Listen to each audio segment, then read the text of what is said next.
Hi everyone, I'm Jacob Gordon. Many of you know who I am, but in case you don't, I'm a senior at SIU Carbondale, studying radio, television, digital media, with a journalism minor. Like many seniors across the country, my last semester of my senior year isn't going how I expected it to. Because of the COVID-19 pandemic, SIU moved classes online. Traditional May commencement was canceled, and I technically lost my job at River Region Evening Edition because it too was canceled. And this all happened within a course of a week. Many people have asked me how I'm feeling after all of this. Well, I can't really figure out the verb that best explains how I feel about it. And honestly, I'm not the type of person to express my emotions or how I feel about something to the whole world. So this assignment is kind of hard for me to do.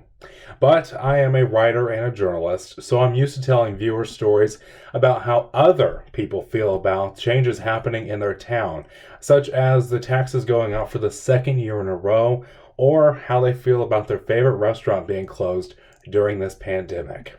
When I reflect on the first 3 months of 2020, one word sticks out to me the most: change. And a lot of change has happened, especially in the month of March. I thought to myself, would the eager but nervous college freshman think a pandemic would be happening during his last semester of his senior year? Well, of course, the answer is no. But I've learned over time that life doesn't go always how you plan it to go. Personally, I've always had the go with the flow attitude, including with plans with friends don't go as expected, or someone gets mad that they're not the center of attention at a party or even family event. I've always said that the nights with no plans usually turn out to be one of the best nights.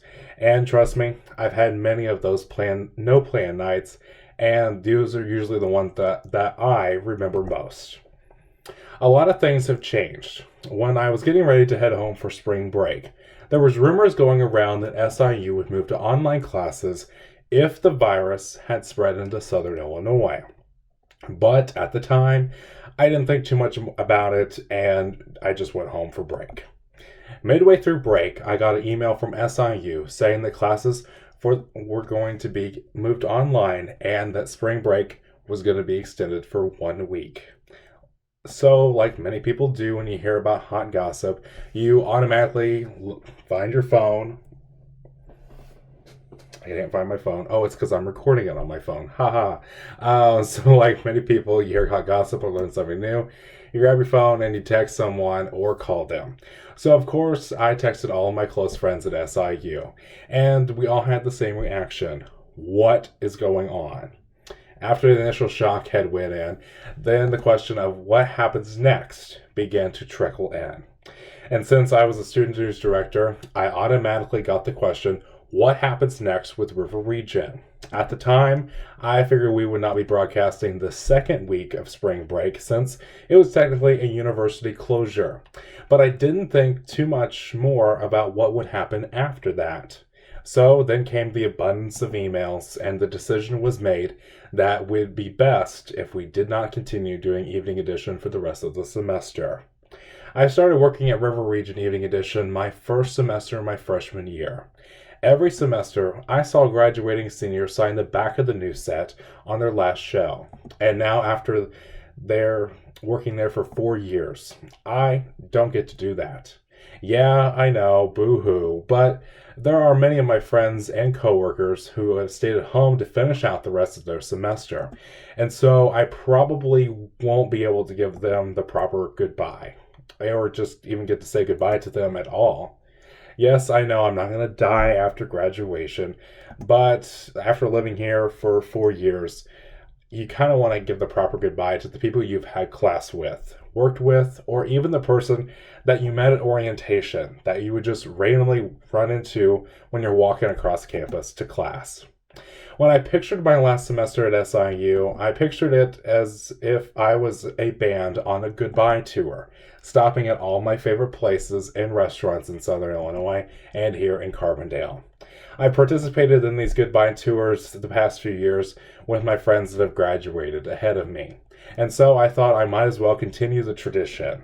But that probably might not happen if COVID-19 continues to be in effect throughout the rest of the summer months.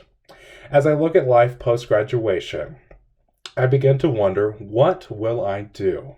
I've always planned on going into TV news, but if this pandemic continues throughout summer, and since TV stations have moved most of their staff to work from home during this, will TV news go back to the way it was before? Or will they condense the jobs and not hire anyone? These are questions that myself and my other classmates have been thinking about these last few weeks. Yes, Mom, I have started looking for jobs, but I have also heard and seen that many television stations aren't really wanting to hire someone in the middle of this pandemic. The next question on my mind is, will things go back to normal? Or what will the new normal look like? Everyone dreams about working from home. Well, let me just tell you, I have worked from home for the past week and a half, and I'm not very good at it. I get easily distracted by my phone or a TV show on in the background, or playing some music and hearing my favorite song come on. And of course, you're going to sing along to it. Another thing is that I've noticed that I'm not very wanting to get out of bed in the morning because I don't have anywhere to go. So instead of getting up and getting dressed, showering, and do all of that to head out the door, it's more of a just grab the computer and go back to laying in bed and watching TV until lunchtime, and then you eat lunch, and then try to get more motivation to continue working in the afternoon, which then leads to dinner time. And then after dinner, you would just want to sit on the couch and binge watch a series that you began watching last night, or finding another series to continue binge watching.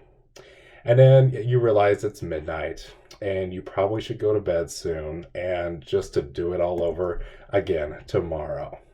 I've heard from experts on the news and say that you should continue to follow your set schedule or your daily routine as you usually do. Well, if you're telling me that I have to stay home, that means I can't follow my daily routine of going into work, leading the morning editorial meeting, and then going to Dunkin' with Maggie. Sorry, Maggie, maybe one of these days we'll sneak out of quarantine and go get Dunkin'. Another thing that I've realized while staying at home is that you have no idea what day it is, let alone what today's date is. So in case you're wondering, today is Thursday, April 2nd, 2020. And yes, I did look that up before I started recording this. Anyways, I think I've rambled on long enough, so I will leave you with this. At the end of the day, we are living in a historic moment, but don't let the constant news of COVID-19 get you down. And take a deep breath and do something to get your mind off of things, where it's either going on a walk around the neighborhood or doing one of my favorite things and sitting out on the patio with a cold beverage of choice. Water, of course. It won't fix everything that is going on in the world, but it will seem like things are normal for the moment. And with that, thank you for watching and take care of yourselves. Have a great day.